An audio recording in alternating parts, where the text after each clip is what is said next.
여호와 하나님이 이르시되 보라 이 사람이 선악을 아는 일에 우리 중 하나같이 되었으니 그가 그의 손을 들어 생명나무 열매도 따먹고 영생할까 하노라 하시고 여호와 하나님이 에덴 동산에서 그를 내보내어 그의 근원이 된 땅을 갈게 하시니라. 이같이 하나님이 그 사람을 쫓아내시고 에덴 동산 동쪽에 그룹들과 두루 도는 불칼을 두어 생명나무의 길을 지키게 하시니라. 아담이 그의 아내 하와와 동침하매 하와가 임신하여 가인을 낳고 이르되 내가 여호와로 말미암아 득남하였다 하니라. 그가 또 가인의 아우 아벨을 낳았는데 아벨은 양치는 자였고 가인은 농사하는 자였더라. 세월이 지난 후에 가인은 땅의 소산으로 제물을 삼아 여호와께 드렸고 아벨은 자기도 양의 첫 새끼와 그 기름으로 드렸더니 여호와께서 아벨과 그의 제물은 받으셨으나 가인과 그의 제물은 받지 아니하신지라.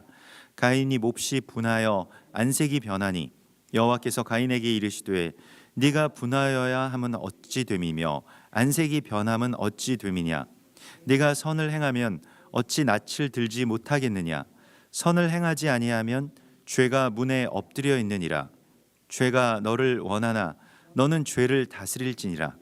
가인이 그의 아우 아벨에게 말하고 그들이 들에 있을 때에 가인이 그의 아우 아벨을 쳐 죽이니라. 여호와께서 가인에게 이르시되 네 아우 아벨이 어디 있느냐. 그가 이르되 내가 알지 못하나이다. 내가 내 아우를 지키는 자니이까. 이르시되 내가 무엇을 하였느냐. 내 아우의 핏소리가 땅에서부터 내게 호소하느니라. 땅이 그 입을 벌려 내 손에서부터 내 아우의 피를 받았은즉 내가 땅에서 저주를 받으리니 내가 밭을 갈아도 땅이 다시는 그 효력을 내게 주지 아니할 것이요 너는 땅에서 피하며 유리하는 자가 되리라. 가인이 여호와께 아뢰되 내 죄벌이 지기가 너무 무거우니이다. 주께서 오늘 이 지면에서 나를 쫓아내시온즉 내가 주의 낯을 배웁지 못하리니 내가 땅에서 피하며 유리하는 자가 될지라. 무릇 나를 만나는 자마다 나를 죽이겠나이다. 여호와께서 그에게 이르시되 그렇지 아니하다. 가인을 죽이는 자는 벌을 7배나 받으리라 하시고 가인에게 표를 주사 그를 만나는 모든 사람에게 죽임을 면하게 하시니라. 가인이 여호와 앞을 떠나서 에덴 동쪽 놋 땅에 거주하더니 아내와 동침함에 그가 임신하여 에녹을 낳은지라. 가인이 성을 쌓고 그의 아들의 이름으로 성을 이름하여 에녹이라 하니라. 에녹이 이랏을 낳고 이랏은 무후야엘을 낳고 무후야엘은 무드사엘을 낳고 무드사엘은 라멕을 낳았더라. 아멘. 사람이 선악을 아는 나무 열매를 먹은 이후에 우리가 잘 아는 바와 같이 에덴에서 이렇게 쫓겨나게 되죠.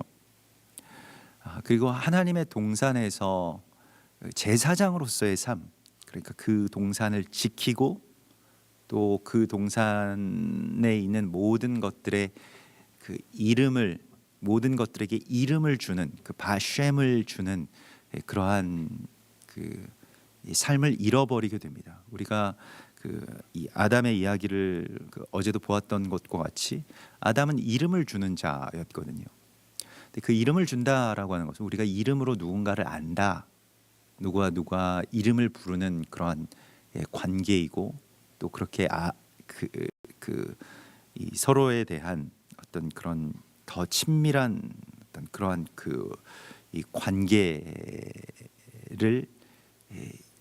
그렇게 이름을 준다라고 하는 것으로 표현할 수가 있겠죠. 그리고 성경에서 이제 바셴이라고 하는 것은 히브리인들은 지금도 하나님을 이제 바셴이라고 부르죠. 그 이름이라고 그렇게 부릅니다. 그래서 사람들에게 또 모든 생명에게 그를 나누어 줄, 그러니까 그리스도 예수와의 생명을, 하나님의 사랑을 나누어 주는 자로 하나님께서 아담을 그 동산에 세우셨는데, 우리를 이 땅 가운데 세우셨는데, 우리가 바셴을 나누어 주는 대신에 무엇을 하게 됩니까? 사람을 판단하고 미워하고 죽이는 일들을 하게 되면 이 동산에서 떠난 삶이 시작이 되는 것이죠.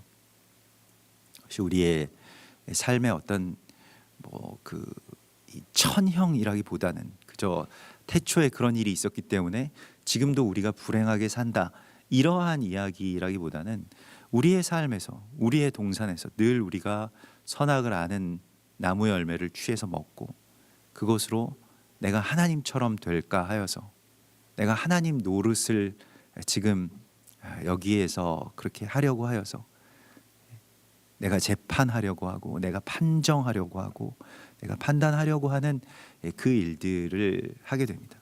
요셉이 그의 이 형들이 요셉에게, 나중에 총리 되시된 이 요셉에게 죽을까 하여 와서 이렇게 회개하잖아요. 용서해 달라고, 살려만 달라고. 그때 요셉이 그 형님들에게 엎드리면서 제가 하나님을 대신할 수 있습니까? 라고 그렇게 고백하죠. 요셉에게 그 형들은 정말로 씻지 못할 어떤 죄를 지었고 정말 잘못된 어떤 행동을 했습니다마는, 그러나 요셉은 그 형들을 재판하고 또 그 형들을 죽이는 대신 하나님을 대신하지 않겠다라고 하는 선포를 하게 됩니다. 우리가 날마다 이 선악과를 돌려놓는 일을 어디서 할 수 있냐면 십자가에서 할 수 있는 것이죠. 요셉은 또 예수와의 예표적인 인물입니다. 우리가 십자가를 진다라고 하는 것은 선악을 아는 나무 열매를 다시 되돌려 놓는 일을 하는 것을 말합니다. 그냥 십자가 지는 것이 아닙니다. 그냥 내가 모든 것이 나에게 십자가다 이렇게 이야기를 할 수 있는 것이 아니고, 우리가 십자가를 진다라고 하는 것은 다시 이제 선악을 아는 나무 열매를, 그것을 다시 되돌려 놓고 다시 제 자리로 돌아가는 바로 그 일이죠. 그래서 보라, 이 사람이 선악을 아는 일에 우리 중 하나같이 되었으니, 그것이 좋은 일이 아니죠. 선악을 알고 판단하는 일, 그것은 하나님의 일이고 하나님의 권한이고, 하나님께서는 그것을 나는 영원히 사람을 심판하지 않겠다라고 하는 어떤 결단으로서 우리 가운데 그렇게 그리스도 예수와의 모습으로 우리를 위해서 죽으셨는데, 우리가 하나님처럼 되어서 선악을 판단하면서 영생을 얻게 되는 것이 하나님에게 있어서는 이제 그 큰 근심이셨습니다. 그래서 생명나무의 열매도 취해서 영생할까 하노라 하시고, 이제 왜 이렇게 되느냐면, 우리가 이 영생이라고 하는 것이 물론 영원한 생명, 그러니까 그냥 아담이 그냥 영원히 산다라고 하는 이런 개념이 될 수도 있겠습니다만은, 이 다른 의미로는 그 영생이라고 하는 그 개념이 우리 계속해서 이제 영원히 사람이 이 선악을 판단하는 어떤 이 재판관이 되어서 계속 사람을 계속해서 미워하고 죽이고 이런 일들을 영원히 할까 두렵다라고 하나님께서 말씀을 하시고 있는 것이죠. 하나님의 근심이시기도 합니다. 조금 이해가 언뜻 되지 않는 이야기일 수 있습니다만은, 우리가 선악을 판단하지 않으면 죄도 거기에서 존재할 자리를 잃게 되죠. 죄가 설 자리를 잃는 것은 죄를 짓지 않는 것으로 인해서 죄가 설 자리가 없어지는 것이 아니라, 죄가 너를 원하나 너는 죄를 다스릴 것이니라 라고 가인에게 하나님이 말씀을 하시는 것과 같이, 우리가 죄를 심판하지 않으면, 선악을 판단하지 않으면 죄가 그 자리에 머물러 있을 수가 없게 되는 것입니다. 왜 그럴까요? 하나님은 그 죄에 대해서 그리스도 예수와의 피로 언제나 용서해 주십니다. 문제는 무엇이냐면, 그 죄를 가지고 용서하지 않고 계속 미워하고 정죄하고 죽이려고 하는, 이 죽인다라고 하는 것은 실제의 어떤 살해도 죽이는 것이지만, 그저 형제를 미워하고 그냥 보기 싫고 그냥 그와 같이 섞이고 싶지 않고 같이 겸상하고 싶지 않고 같이 마주치고 싶지 않은 그런 모든 것들이 사실은 다 죽이는 것이죠. 성경은 그것을 다 살인이라고 말하고 있습니다. 우리가 다 살인자들입니다. 근데 나는 아니라고 이렇게 강변할 뿐이죠. 내가 언제 사람을 죽였냐고요.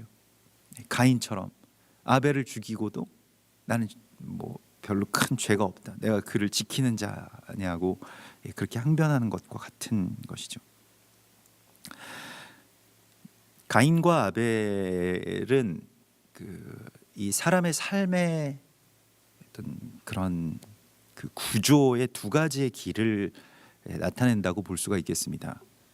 근데 가인은 자신의 힘을 의지해서 자신이 땅을 일구고 땅의 주인이 되고 그렇게 자기 자신의 육체의 힘과 능력을 의지해서 거기에 대한 어떤 정당한 보상을 이제 획득하는 그러한 사람이었습니다. 그래서 그의 이름이 이제 그 가인이라고 불리워졌는데 그 가인은 무언가를 이렇게 조성하다, 얻다, 획득하다 이러한 뜻입니다.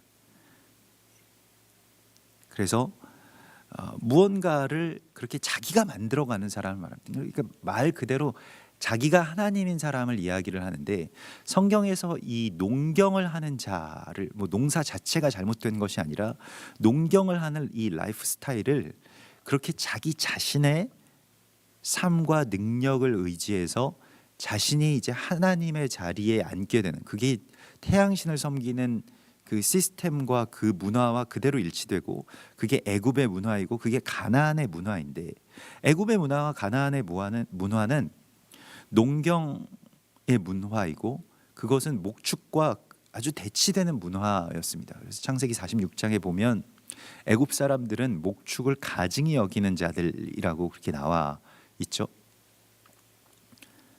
목축이라고 하는 것은 어떤 것입니까? 완전히 다른 삶인데 땅의 소유자가 되지 않고 또 땅에 연연하지 않고 자기의 힘으로 살아가는 것이 아니라 양떼들을 돌보고 양떼들과의 관계, 신뢰 그것으로 계속해서 양떼들의 어떤 상태를 살피고 그 상황에 따라서 계속 옮겨가는 자의 모습입니다. 그리고 하나님과의 관계도 역시 마찬가지입니다. 성경에서는 예수아를 우리에게 이 목자 되심으로 그렇게 계시하고 있고 또 다윗도 목자였고 또 아모스 선지자도 목자였고 모세도 양을 쳤죠. 그래서 그렇게 목자 되는 이 삶의 길을 우리 가운데 보여주시면서 또 다른 것은 우리가 그 영적인 유목민 이렇게 뭐 스피리추얼 노마드라고 하는 이 영적인 유목민의 삶을 잃어서는 안 된다는 것을 이 가인과 아벨의 이야기를 통해서 우리 가운데 보여주시고 있습니다. 사실 영적인 유목민의 삶이라고 하는 것이 무엇이냐라고 한다면 우리가 초막절을 지금 그렇게 그 초막절과 연결된 그 주간에 살아가고 있습니다. 이 초막절이 바로 그것이죠. 농경의 삶에서는 그냥 그곳에서 영원히 자기가 거주해 버리는 것입니다. 그냥 거기에 머무르는 것이고요. 그러면 어떤 일들이 벌어지게 되냐면 그냥 하나님을 자기 삶의 집으로 그냥 계속 부르는 것이죠.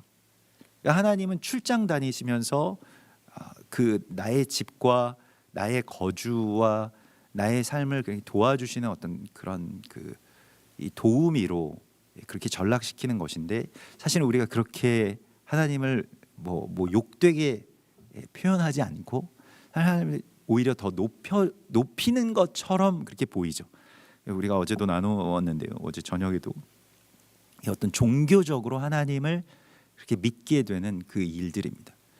굉장히 일견 보기에는 하나님을 굉장히 높이는 것 같은데 사실은 그렇게 종교적으로 하나님을 한껏 높여놓고 우리는 어떤 미물일 뿐이다 이렇게 이야기를 하지만 실제로는 자기의 삶의 그 거주지에서 절대로 움직이지 않으면서 그저 하나님이 무엇인가 나를 도와주시고 또 이 세상에서도 도와주시고 저 세상에서도 또 천국 가게 해주시는 그러한 어떤 그 일종의 두려움에서 만들어진 그 뭐 원시 종교의 어떤 그런 모습처럼 그렇게 하나님 섬기게 하는 것이죠. 그러나 우리가 이 영적인 유목민으로서 살아간다라고 하는 것은 더 나은 본향을 향해서 또 하나님께서 맡겨 주신 양떼, 그 하나님께서 우리에게 맡겨 주신 사람들과 공동체와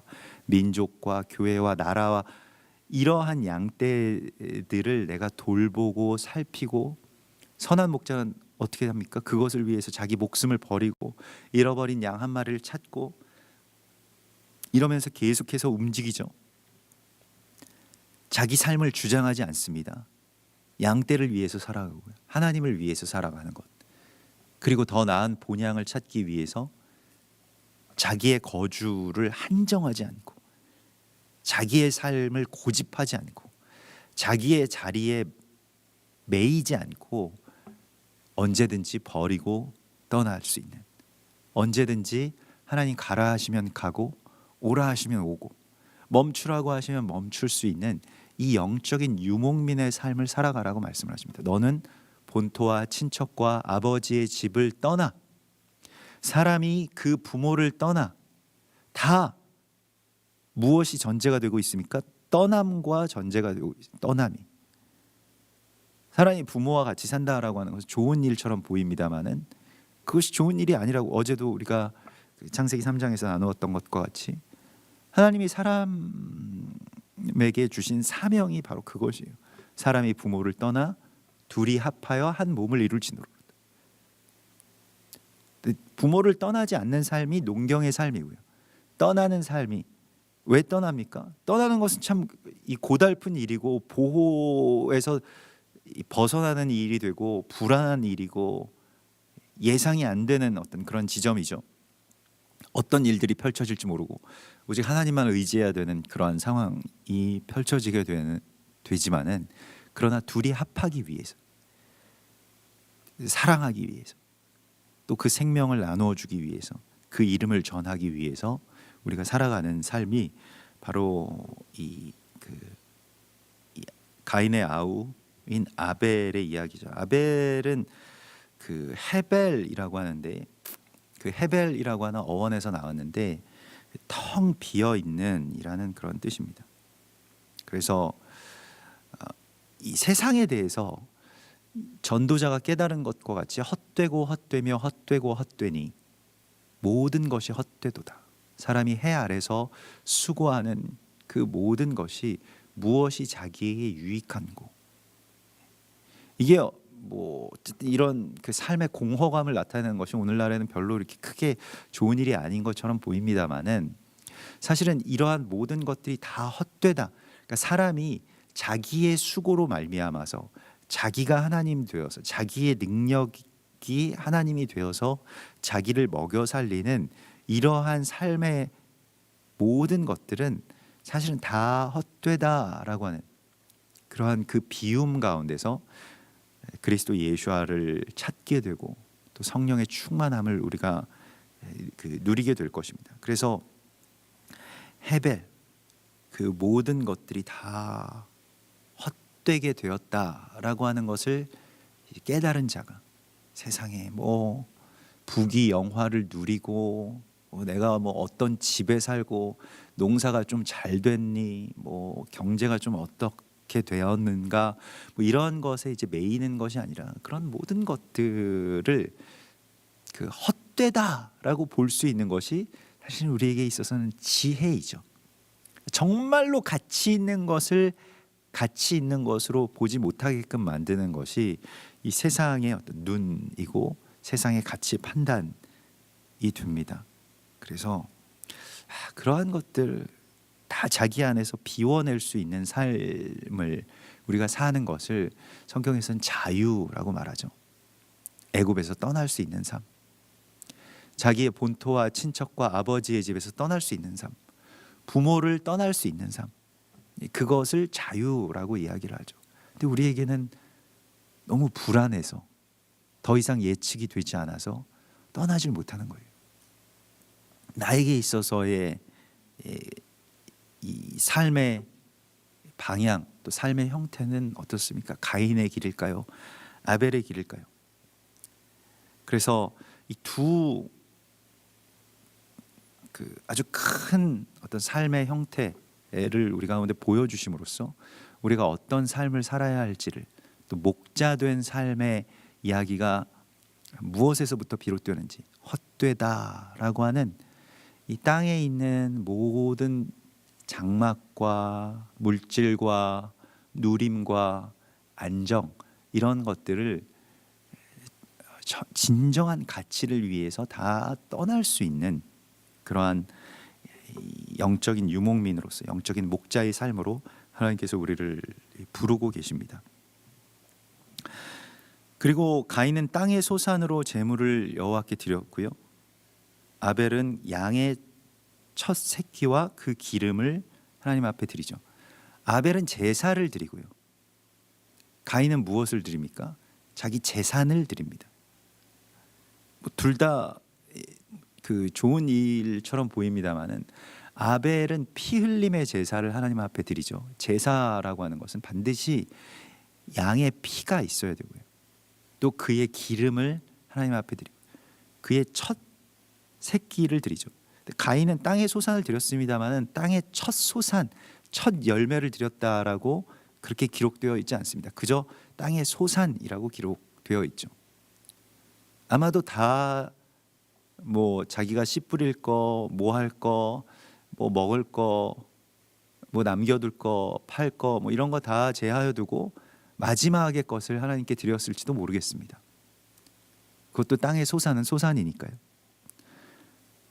근데 아벨은 그와 반대로 양의 첫 새끼를 드렸다는 것입니다. 우리가 첫 초태생을 하나님께 드리라고 할 때에 다른 여러 영적인 의미가 있겠습니다만은 그것이 우리에게 그 말씀이 우리 가운데 요구하는 것은 무엇입니까? 우리가 어떤 삶을 살더라도, 그게 직업이 농업을 하든 목축을 하든 다 마찬가지가 되는데요, 나중에는 결국에 무엇을 위해서 살아가느냐를 결정하고 고백하는 것입니다. 내가 왜 돈을 벌어야 되고, 내가 왜 이렇게 열심히 살아야 되고, 내가 왜 이런 땀을 흘려야 되고 이런 고난을 겪어야 되는지에 대한 첫 번째의 고백, 그 첫째 이유, 그 무엇 때문인가, 누구 때문인가라고 할 때 나는 이거 하나님께 드리기 위해서. 우리가 양이 첫 새끼를 낳으면 그게 얼마나 귀합니까? 그 양이 첫 새끼를 낳을 때까지 정말로 어려서부터 그 어린 양이 자라서 첫 새끼를 베고 기다리고 오랜 어떤 고통 끝에 그 새끼를 낳게 되면 그것이 얼마나 귀할까요? 근데 이것을 하나님께 드려야 되겠다라고 생각하고 실천하는 것이죠. 그것을 예배라고, 제사라고 그렇게 부르게 됩니다. 하나님 가인의 제물을 받지 않으시죠? 첫 소산도 아니었을 뿐만 아니라 가인은 어떤 자신의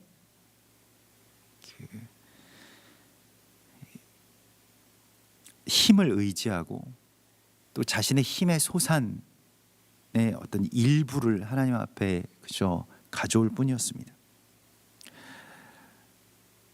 우리에게 있어서도 하나님이 우리의 전부인가 아니면 일부인가라고 하는 것에 어떤 고백이 첫 열매를 하나님께 드리는가 아닌가와 깊은 관계가 있습니다.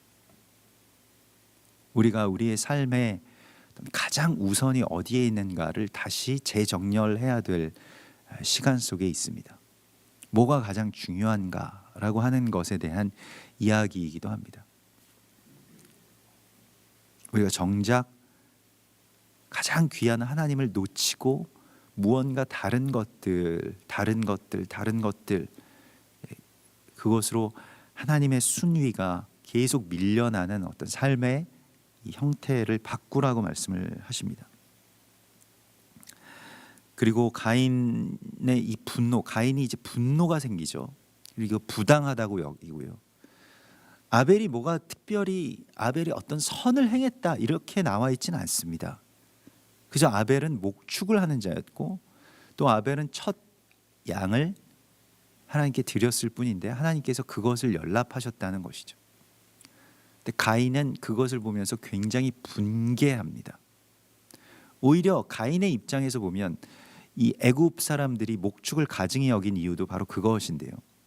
사람이 노력을 하고 사람이 그것에 대해서 연구를 하고 또 그래서 열심히 하면 못하는 일이 없는데도 불구하고 그저 떠돌면서 살아가고 그저 이 세상에 순응하면서 이 목초지를 찾아다니는 이 유목민들은요, 그냥 풀이 나는 곳을 향해서 그냥 계속 떠나가는 삶만 살면 됩니다.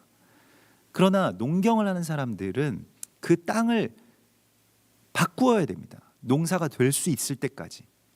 물이 없으면 물을 끌어와야 되고요. 땅에 양분이 없으면 양분을 직접 주입해 주어야 되고요. 그러면서 계속해서 노력하는 자들이죠. 그 노력하는 자들의 눈에 보기에는 뭐 맨날 하나님만 의지하고 하나님이 도와주시겠지 이렇게 생각하는 것을 요행을 바라는 것처럼 생각이 되겠죠. 그게 애굽 사람들이 목축을 가증히 여기는 것과 같은 이야기가 됩니다. 그리고 가인의 분노를 우리가 만나게 되는데요.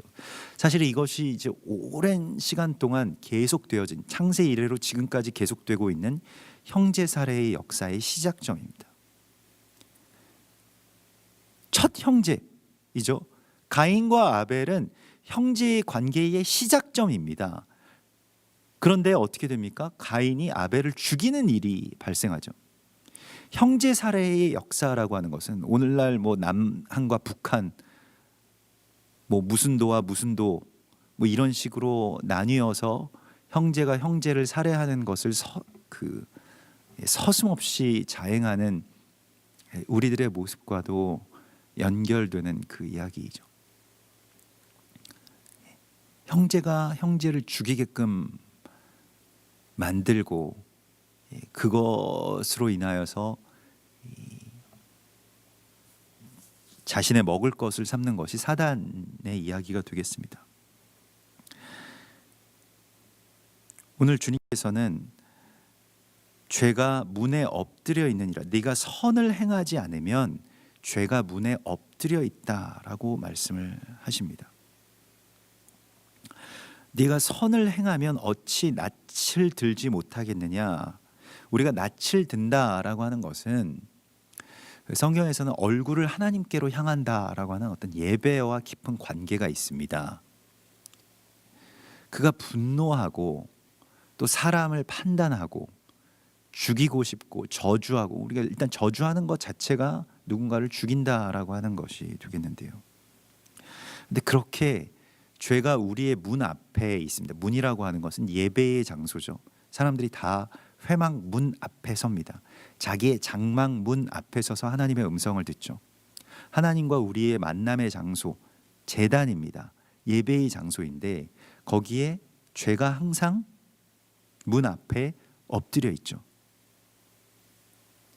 그래서 그 죄가 우리를 원합니다. 죄는 사람의 어떤 행함이라고 하는 실체를 타야만 그 결과 열매를 맺을 수가 있겠죠. 꼭 같은 이야기인데 하나님의 말씀과 성령의 역사하심도 같은 구조입니다. 우리의 문 앞에는 그 두 선택지가 있는 것이죠. 형제를 미워하고 또 정죄하고 저주하라. 이것이 죄가 우리의 문 앞에서 항상 기다리고 우리에게 원하는 그러한 일들입니다. 그러나 너는 죄를 다스리라 라고 말씀을 하십니다. 이것은 굉장히 놀라운 하나님의 어떤 명령이자 위임인데요. 죄가 너를 원하지만 너는 죄를 다스릴 수 있다, 통치할 수 있다, 지배할 수 있다. 이 마샬이라고 하는 것은 죄에 대한 지배권을 우리 가운데 주신다라고 하는 의미가 되겠습니다. 그래서 죄를 이길 수 있는 힘이 우리에게 있다는 것입니다. 로마서 12장 21절에서도 악에게 지지 말고 선으로 악을 이기라고 말씀을 하시죠. 우리의 문 앞에 있는 죄가 항상 우리를 원한다라고 하는 것을 우리가 알고 있어야 됩니다. 거기에 대해서 우리가 깨어 있어야 되고요. 이것에 내가 지지 않아야 되겠다. 그것은 무엇입니까? 용서하는 것입니다. 그리고 사랑하는 것이죠. 그 용서를 넘어서서 사랑하는 것이고요. 또 더 넘어서서 하나가 되는 것을 의미하죠. 예수께서 행하셨던 바로 그 일입니다. 이것이 죄를 이기는 일입니다.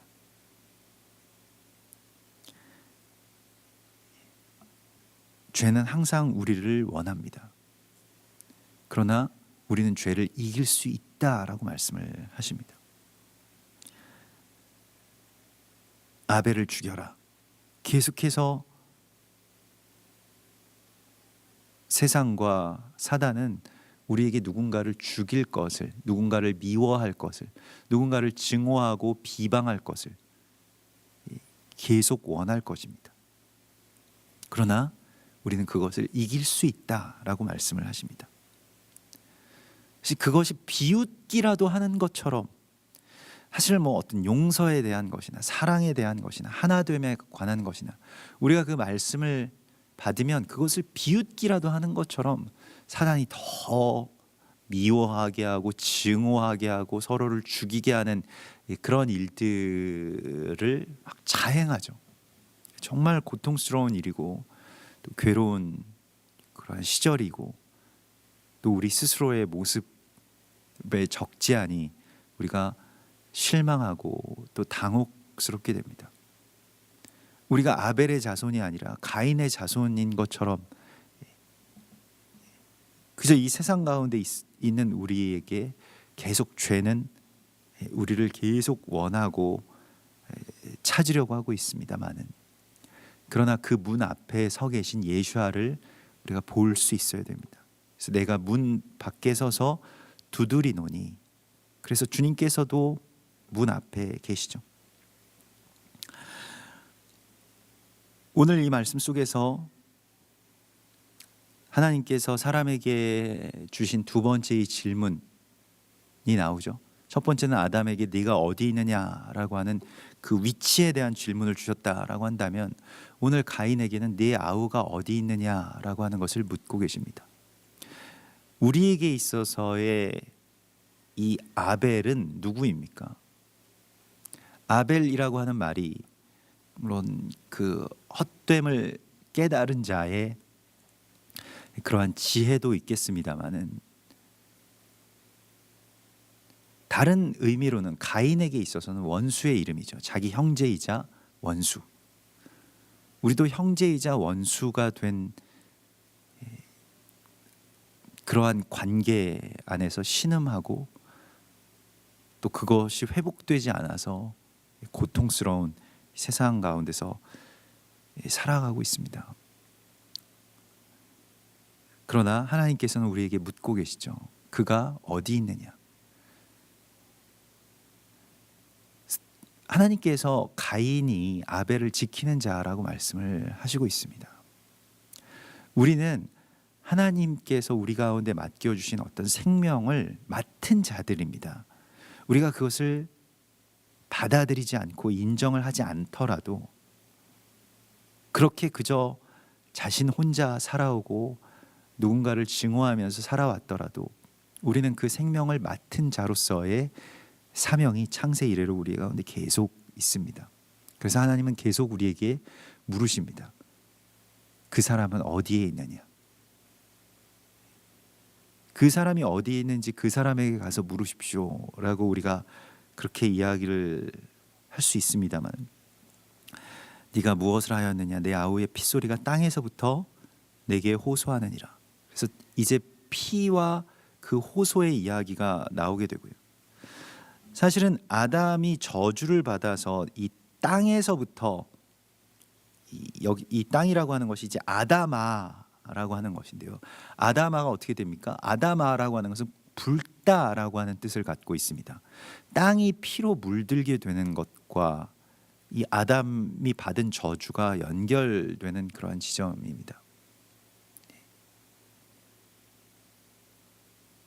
찰스 다윈의 이 종의 기원에서 그들의 이 발톱은 피로 물들었습니다라고 하는 그러한 어떤 이 경구가 나와 있죠. 거기서 그들은 누구이냐면 사람을 말하죠. 그 짐승인 사람들. 그들은 계속해서 누군가를 살육하고 죽이고 그 피로 땅을 물들이고, 그래서 땅이 하나님 앞에 호소하게 되면, 성경에서 계속 나오는 이제 말씀인데요, 땅의 호소가 들리게 되면 하나님께서 땅을 심판하십니다. 그러니까 이 피 흘림이라고 하는 것을, 우리가 세상 가운데서 지금 많은 피가 흘려지고 있고 땅이 붉게 물들고 있는 이러한 그 시간 속에 살아가고 있는데, 그 붉은 땅, 붉게 물들어버린 그 땅이 하나님께 호소하는 이 호소의 소리를 하나님께서 들으신다라고 말씀을 하십니다. 그렇게 되면 땅이 아우의 피를 받게 되면 어떤 일들이 벌어집니까? 땅에서 땅이 저주를 받게 되는데, 땅이 저주를 받으면 밭을 갈아도 다시는 그 효력을 내지 않고, 땅이 그 소산을 내지 않고, 그리고 그 땅을 정말 너무 사랑하고 그 땅에 계속 거하고 싶은데 유리하는 자가 될 것이다, 이렇게 말씀을 하고 있습니다. 땅의 메인 자들의 어떤 종말이 되겠죠. 또 땅이 그 소산을 내지 않게 되는 이유가 어디에서부터 비롯된다라고 말씀을 하십니까? 그 아우를 죽인 일에서부터 비롯된다라고 그렇게 말씀을 하고 있습니다. 그래서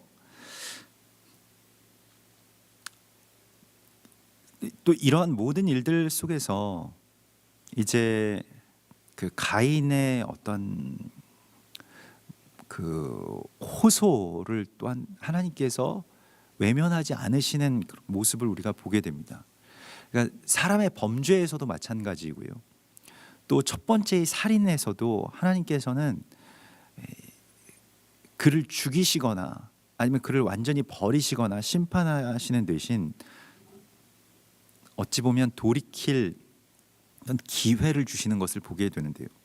그래서 무릇 나를 만나는 자마다 나를 죽이겠나이다라고 하는, 사실 가인이 그 살해의 위협을 느끼게 되는 거, 가인이 사실은 뭐 누굴 만날 일이 그렇게 많이 있었겠습니까? 그 당시에 뭐 사람이 뭐 가인 외에 누가 있었는지는 뭐 기록이 안 나와 있어서 모르겠습니다만은, 그러나 만나는 자들마다 나를 죽이겠나이다라고 왜 생각을 하게 되었을까요? 누가 정말로 자신을 죽일까 봐 그렇게 생각이 될 거예요. 자신이 그런 살인자이기 때문에 다른 사람들도 자신에게 그렇게 할 것처럼 느껴졌다는 것입니다. 우리가 사랑하고 신뢰하고 그렇게 살아가는 사람들에게는 항상 평안이 있죠. 자유가 있죠. 근데 누굴 속이고 뭐 미워하고 뭐 뒤에서 욕하고 그런 사람들에게는 항상 그렇게만 들리게 되는 것이, 모든 일들이 그렇게 느껴지고 그렇게 반응되게 되겠죠. 가인이 꼭 그러했습니다. 자신이 아우를 죽였기 때문에 다른 사람들도 자신을 죽이려고 할 것이다. 그렇게 불행한 그 저주 가운데로 그는 들어가고 있죠. 사람이 사람을 믿지 못하는 세상 속에 우리가 살아가고 있습니다마는, 그러나 우리가 하나님을 믿고 하나님이 우리를 믿으시는 게 우리가 믿음직스러워서 믿으시는 것이 아니지 않습니까? 그렇죠? 사랑하시고 또 속아주시고 또 속아서 죽어주시고, 그렇게 우리를 믿어주시고 그렇게 우리에게 그 자유를 주시는 것이죠. 그래서 하나님께서는 가인에게 그 어떤 죽음의 형벌을 내리시는 대신 가인을 살게 하십니다. 그래서 가인을 죽이는 자는 벌을 7배나 받을 것이다. 그래서 가인에게 표를 주셔서 가인 만나는 모든 사람에게서 살게 하시죠. 그 표, 어떤 징표를 주시고 그 표로 말미암아서, 그 어떤 표시로 말미암아서 죽을 수밖에 없는 죄인이 산다라고 하는 이 개념이 창세기에 새겨져 있는 복음의 이야기입니다. 나중에는 우리가 그 가나안 땅에 들어갈 때에 그 기생 라합의 집에 어떤 표가 그 붉은 줄의 표가 있어서 그의 집은 그 이스라엘 군대가 그렇게 그의 집을 파괴하지 않죠. 유다의 며느리인 다말이 유다에게서 그 표를 받아서요. 도장과 끈 그리고 지팡이라고 하는 이 표를 받았기 때문에 그가 불에 타서 죽지 않죠. 바로 이 표를 받는 이야기, 하나님의 표를 받는 이야기, 그것으로 말미암아서 죽음을 면하게 되고 하나님께서 지켜주실 것이다 라고 하는 바로 그 이야기가 결국 십자가의 이 징표를 받는 우리와 연결이 되게 됩니다. 그리고 우리를 다시 죽음을 면하게 해주셔서 다시 이 사망과 살해에서 벗어나서 더듬어 하나님을 찾는 자리로 나아올 것을 하나님께서 기대하고 계십니다. 가인이 여호와 앞을 떠날 수밖에 없었지만은 에덴 동쪽에 사실 에덴을 갈망하죠. 이 동쪽 이 케뎀이라고 하는 것은 다시 그 에덴을 향해서 나아가는 그런 길이 됩니다. 그리고 그 이 놋 땅에 그렇게 거주하게 됩니다. 그래서 이 놋이라고 하는 말이 그 뭐 방랑하다라고 하는 그런 뜻이 되고요. 그는 계속 방랑하는 그런 사람으로 살아가게 되고 나중에 이 아브라함이나 또 야곱이 자신들의 이름을 이 동쪽에서 방랑하는 아람 사람이라고 이렇게 부르죠. 이게 놋 땅에 거주하는 자의 모습이기도 합니다. 본향을 찾는 자가 되었다라고 하는 것이죠. 그리고 그가 에녹을 낳고 그 처음으로 성을 짓죠. 그래서 에녹이라고 하는 말은 이제 그 한학이라고 하는 말에서 나오는 것이고요. 한우카의 어떤 그 어원과 같은 말입니다. 그래서 봉헌하다라고 하는 그러한 뜻이고요. 또 그 가인이 성을 쌓게 되고 처음으로 이제 성을 쌓은 자가 되고요. 이것은 도시를 지었다라고 하는 그런 의미가 됩니다. 성읍, 도시, 이 이르라고 하는 것은 도시라고 하는 그런 뜻을 갖고 있습니다. 그래서 도시를 만들고 자신을 그 안에 방랑하는 자로 또 그 안에 고립시키게 되죠. 도시라고 하는 것은 그러한 성격을 갖고 있는데요. 그리고 그곳의 이름을 에녹이라고 지었다. 그래서 하나님께 이것이 봉헌되었다라고 그렇게 고백이 나옵니다. 그리고 에녹의 톨레돗이 나오게 되죠.